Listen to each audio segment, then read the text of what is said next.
oh God, sabi niya, please, I'm praying, sabi niya, huwag mo na akong gawing daga. Sana pag natulog ako, pagkagising ko, give me a miracle. Gawin mo akong pusa. Aba, pagkatulog nga niya, pagkagising niya, nagulat siya.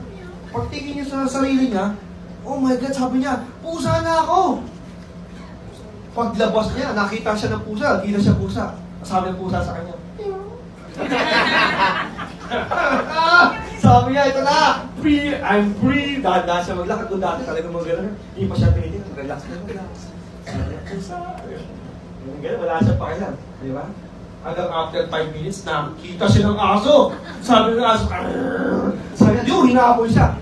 Grabe yung paghabol sa akin, muntik na makagat yung leg niya eh. Di ba? Hindi nakatago siya, nakatalon siya eh, no? Nandun siya sa puno, nanginginig. Sabi niya, grabe pala. Ang hirap pala maging pusa. Ang mahabol sa'yo, mas malaki. Sabi niya, buti pa nung daga ako eh. Ang bilis ko tumakbo eh. Nung pusa ako, hindi ako makatakbo, natalon lang ako. Di ba? Tatatalon lang yung pusa, di ba? Sabi niya, total, extend mo na yung miracle sa akin. Total naman, di pa naman ako wala pa namang 10 minutes yung pagiging pusa ko. Baka naman, pagtulog ko, pagkagising ko, gawin mo na lang akong aso. Last na to, aso na lang, aso na lang. Ito na matutulog siya. Pagkagising niya, my God, naging aso na siya. Ang laki, bulldog. Sabi niya, nakikita niya yung mga taga-pusa. Laki kayo sa akin! Sabi niya, bubuli-buliin ko lang kayo, di ba? Kapag na siya, di ba? Eh, nakakita naman siya ng leon.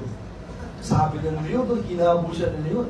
Takbo siya ng takbo. Parang, alam mo yung asong nabuhusan ng may na tubig, di ba? Talagang, takbo siya eh.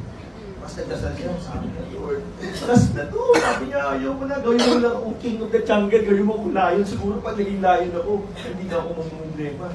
Wala nang mabubuhay sa akin. Alam mo, may bubulong galing sa langit eh. Sabi sa kanya ng Diyos, Huy! Alam mo, kahit gawin kitang leon, pero kung puso mo, pusong daga pa rin, wala pa rin mangyayari sa buwan mo. Anong moral lesson na story? Same. Even today, if I teach you to become a lion, and I teach you to become an eagle, para makalipad ka, pero ang paniniwala mo sa sarili mo, pag uwi mo sa bahay, pag tingin mo pa rin sa sarili mo, sa salamin mo, hindi ka successful at daga ka lang at walang mangyayari sa'yo. I cannot do anything about it. So, the moral lesson is, even if you are a rat, kahit daga ka lang at walang kwenta, pero pag tiningnan mo sa salamin at nakikita mo sa salamin na isa kang lion, that you can do everything, magiging successful. So, good night and God bless.